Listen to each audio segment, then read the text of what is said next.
Today on Between the Lines, revolutionizing an entire industry that leaves its mark on everyone is an amazing feat and comes with an equal dose of responsibility. But that's what my guest today, Stephen Bochco, has accomplished. Welcome, I'm Barry Kibrick. Stephen Bochco is one of the most acclaimed television producers. When Hill Street Blues made its TV debut and then won the most Emmys in history, it changed the medium for the better. He then followed that legendary series with other game-changing shows, such as LA Law, Doogie Howser, and the genre-busting NYPD Blue. With 10 Emmy Awards and 4 Peabodys, Stephen isn't resting on his laurels. With his book, Truth is a Total Defense, we get a glimpse into the life of the man who changed television forever. I'm a writer today because I was a reader when I was 11 years old, and it was... You do not need to prove your state of happiness to anybody. Most of these speeches were as much as a month in preparation. Characters, the heroes in this book, are seekers of truth in a story that involves a lot of corruption. You don't get a chance to really talk about what's real, and it's the perfect for me. Stephen, the green room's been a buzz, and I must tell you, it is such a thrill to have you here on Between the Lines. Thank you so much. Well, the thrill is mine, so thank you. It's a great pleasure to meet you and be here. Well, I want to start with this. It's the way you lay out this book for us. If there's a single theme, you say, it is survival. Yes. Physically and artistically. Yes. You know, I've been so blessed in my life. I've had a long, long career, and you know, particularly in our business, every career has its ups and downs.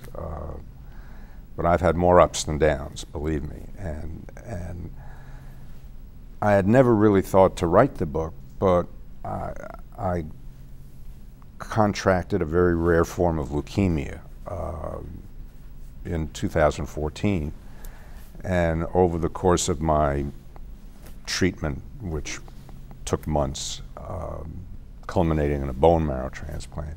But while I was at City of Hope, you know, just sort of wondering, you know, if I was going to come out the other end of this tunnel, I thought that if I did, that I would write this book for my kids. Because when my father died, I was a pretty young man, I was in my early 30s, I realized retrospectively that I really didn't know much about him. You know, he was busy being, you know, a breadwinner. He was a violinist, and I was busy being a kid. And, you know, he was not a gregarious man by nature, and so he never really talked much about himself. And I thought, boy, you know, I don't want to leave the planet with my kids not knowing what I did for 50 years. You know, you mentioned that time in the City of Hope, and I wanted to I was actually going to bring it up towards the end as it is in the book, but I've got to say this now. You also, while you were there, and this thought process is going on, you're emailing your loved ones and your family with these sort of, I don't want to say mass emails because I don't know how many people they went out to, but There were 50 people. 50 people.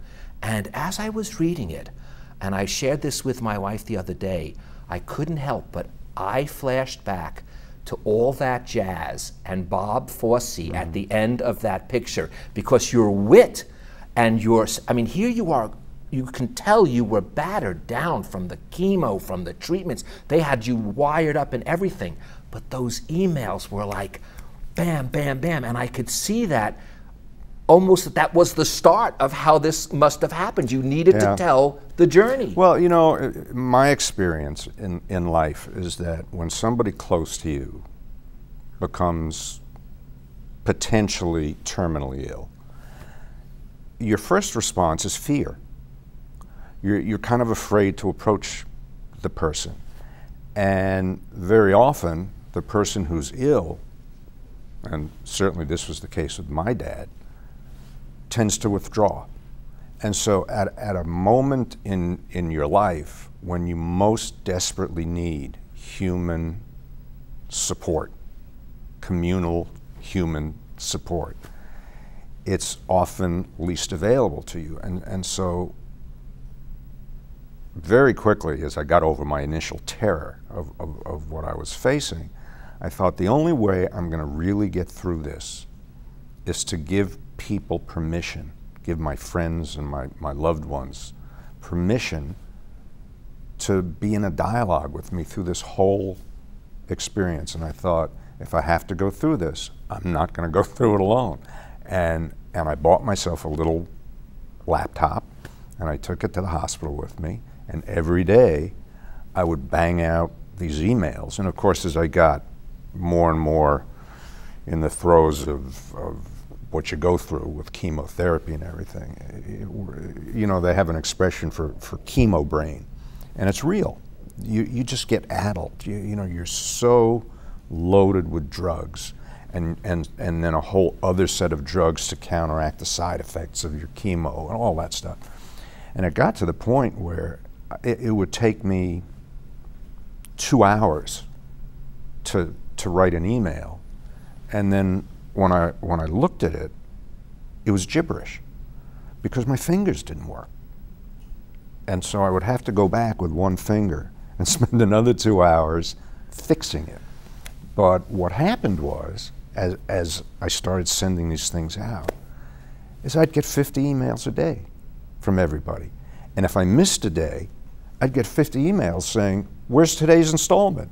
Well, that's what I meant by that. You almost started to anticipate what's happening with Stephen. But you know, it's obvious, because for you, as you say, the story is everything. That's and right. Those are your words, and you were telling that story. And you even, if you think of it as the script of your life, as you say, if the story is right, it's almost impossible to That's write right. a bad script. And if there's something wrong, you can't write the good script. So in a sense, that was the script Yes. of your life. But you know, the moral of the story is also that life is an equal opportunity offender. It doesn't care, you know, that you have 10 Emmys on the shelf.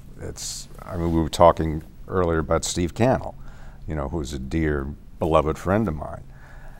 There was no more successful person in our business than Stephen. And you know, he died from a raging melanoma. And, you know, so stuff happens in your life, and regardless of who you are or what you've accomplished. You always feel blessed. As you started the show even, you say that. Yet you oftentimes, in the book, in fact, you almost got a sense, feel a little guilty of sometimes feeling almost a religious feeling. You keep saying, you know, I don't believe in God, but I don't believe it, but. So there is a sense of religious wisdom. I'll leave it at that, whether you believe in it as a single being or a spirit, however it is, that you do feel very attached to. You can't escape it. You can't do the kind of work you do without feeling a little bit of that. And you admit it, you feel touched by that. You know, to spend a lifetime writing, creating, telling stories, you really have to have a freeway in here from your heart to your brain. And you have to stay open to every possibility. And you have to try as much as you can to always see the world through other people's eyes, not just your own. And so yes, while it's true that I'm not religious and I don't believe in God, I am a huge believer in the spirit of community and friendship and the way in which it can lift you. And I felt that way. I felt that way through my entire sickness. Just knowing that I had this incredible support system of love and friendship, and my wife was extraordinary. You know, she lived with me in the hospital the whole time I was there.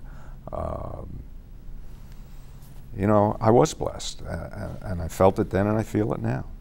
You were blessed also, now we'll go to the artistic part, with first working 12 years at Universal, and then you get to MTM, and Grant Tinker literally sets you free.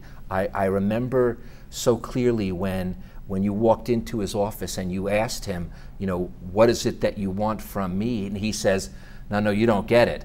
I want what you want to give me. And that's how you then create what becomes literally the game changer of television, Hill Street Blues. And I remember watching that episode when it debuted with my wife, and we just turned to each other and said, nothing like this has ever been done. Yeah.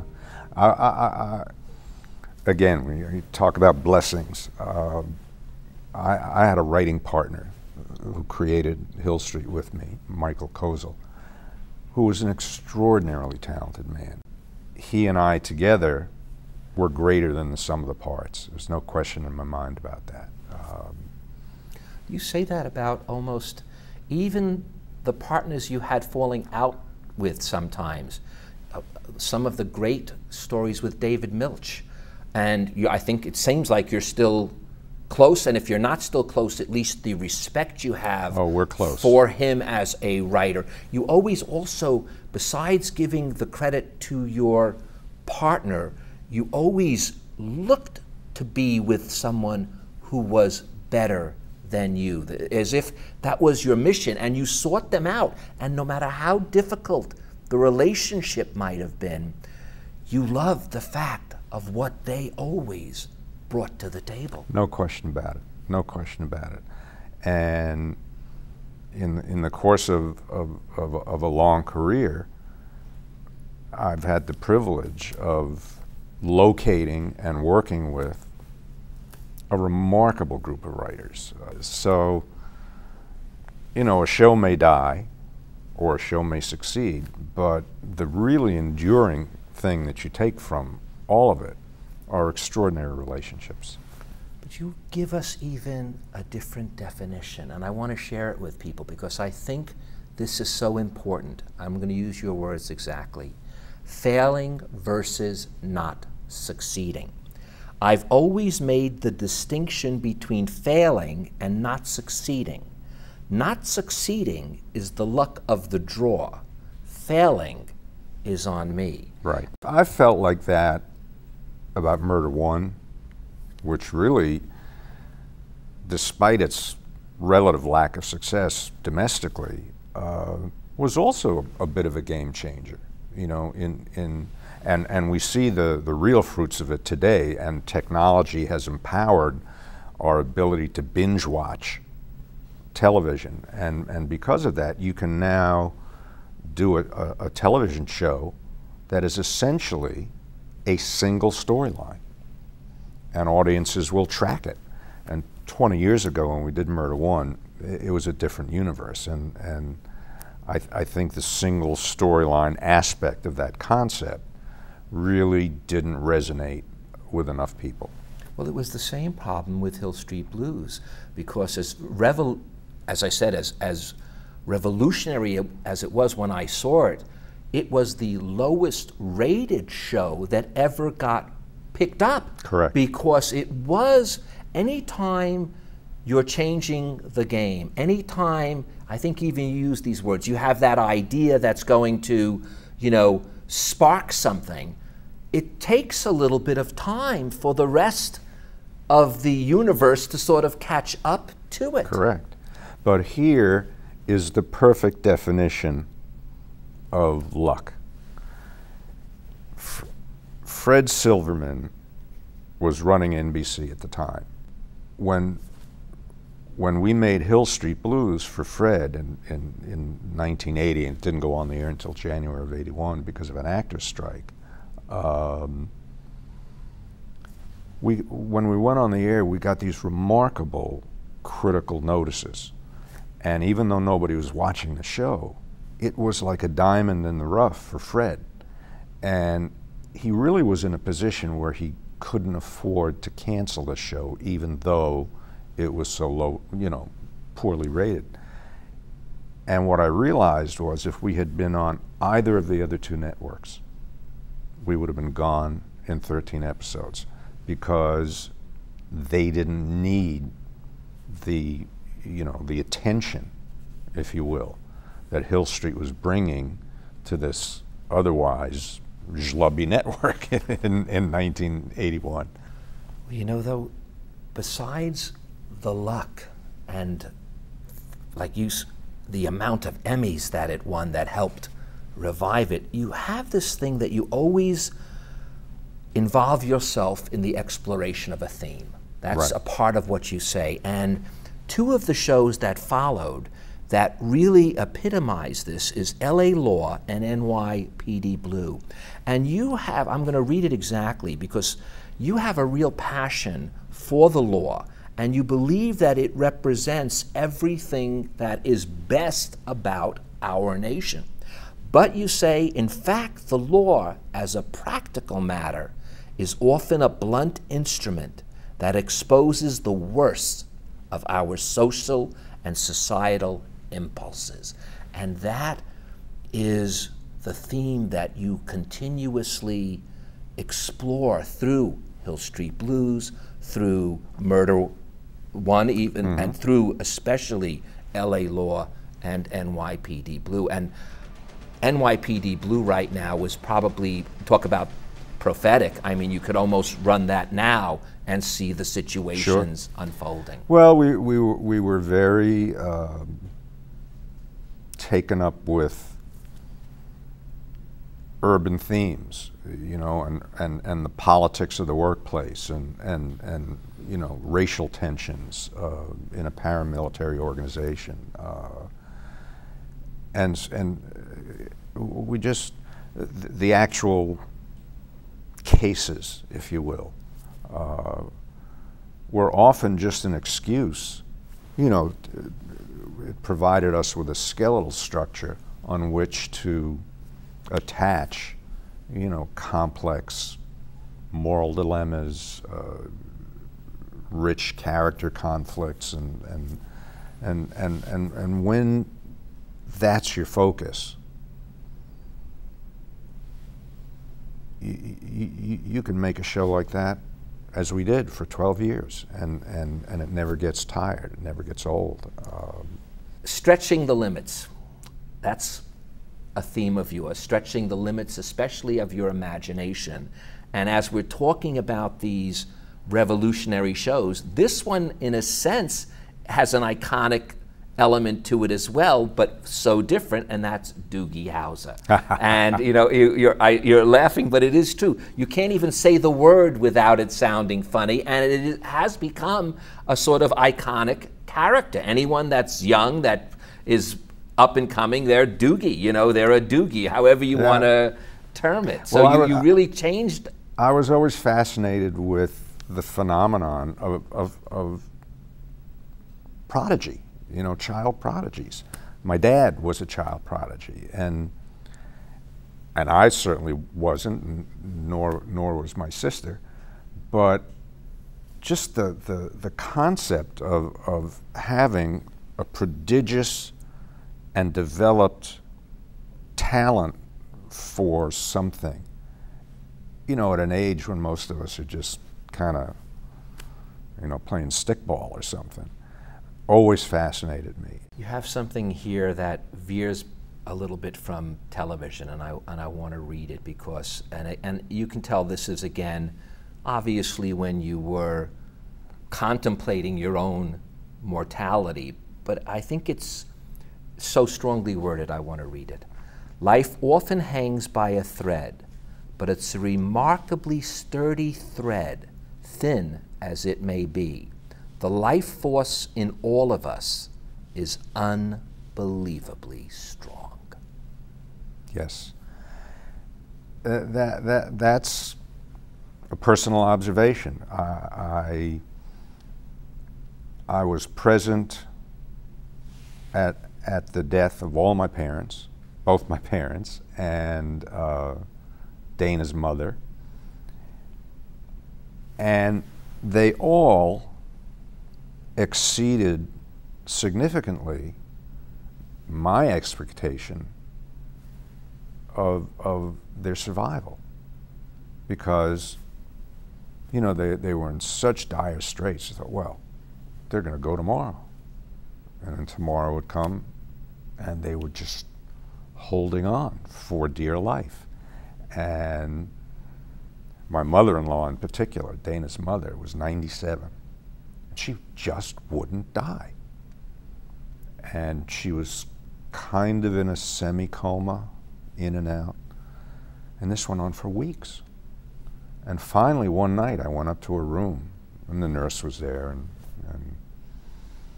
and I just sat down on the side of the bed, and I put my arms around her, and I kind of lifted her up to me so I could whisper in her ear. And I said, Helen, it's okay. You can go. We love you. And she took one more breath, and she died. And I'm telling you, Barry, the hair on the back of my neck stood up. See, I'm telling you, you believe in see that again. Now I know, say it in the book even. Yeah. I'm not a religious man, but am I right? I mean, there's something going on. Sure. A dear friend of mine, somebody you may have come across or interviewed, Roma Downey. No. She's married to Mark Burnett. You know, the reality. Oh, right. Roma Downey became famous in Touched by an Angel, which went on for years. And she's a wonderful woman, and Mark is a wonderful man. Both of them, but she in particular, is a deeply religious woman. She's a Catholic, Irish. And when I got sick, she came over to right before I went into the hospital, she came over to see me, and she had something in her hand like this, and she put it in my hand, and she said, because I'd always teased her about, you know, that I didn't believe in God, you know. And she said, you may not even know what this is, but it's a rosary. And she said, it's a rosary that has been personally blessed by 3 popes, and I want you to have it. She said, because you may not believe in God, but I do. And I took it, and I was so moved by the gesture. Wow, I'm moved by just hearing it. And I put this rosary by my bed, and when I went into the hospital a week later, I took it with me, and I kept it by my bed, and I kept it within reach for 6 months, because I figured I may not believe in it, but I'll take all the help I can get. You believe deeply that television is society's mirror. It reflects who we are and what we are, as well as what we aspire to be. Correct. And that, by the way, is one of the reasons I've been happily talked into doing a new version of LA Law, because I'd always said no to the suggestion, but the writer I'm doing it with, Billy Finkelstein, who was one of our original writers on LA Law,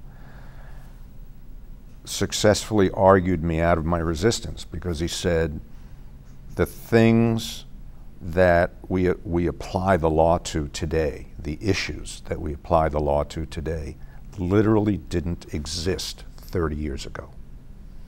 And so in terms of story material, you will never, ever have to go back over old, you know, well-trod stuff. And that's something you always refuse to do. Exactly. But when I thought about it, I thought, of course, he's absolutely right. You can do that show and do it in a very contemporary way. You know, imagining how that law firm would have evolved over 30 years' time and all that. But the cases, the themes, the issues are totally fresh. And so we're doing it. Ah, Steve, good luck with it. I hope you'll come back when it debuts, but I know I'm so long and out of time. I have to end. I'm going to end with these words, and they're your words. I hope the awesome power of television never turns its back on its responsibility to inform and enlighten as well as entertain. And Stephen, I am convinced with you at the helm, that will never happen. Thank you so much, sir. Thank you, Barry. And thank you all for joining us. Now, before Stephen leaves, I'd like to leave you with these few more words from Truth is a Total Defense. I think all of us can blame our shortcomings on inherited traits and or neglect or abusive upbringing to a point. But most of us at some point in life have the opportunity to reinvent ourselves, to allow our better or stronger natures to prevail. It takes courage and hard work, but it's possible. I'm Barry Kibrick. Between courage and hard work is the opportunity for reinvention. Seek it out and allow your better nature to prevail. Thank you so much. Thank you. Closed captioning for Between the Lines with Barry Kibrick is made possible by your generous contributions to KLCS Education Foundation. Thank you for your support. To connect with Barry, like us on Facebook and follow us on Twitter at Barry Kibrick. And to contact Barry directly, watch past episodes of Between the Lines, and read his blog, visit us at barrykibrick.com.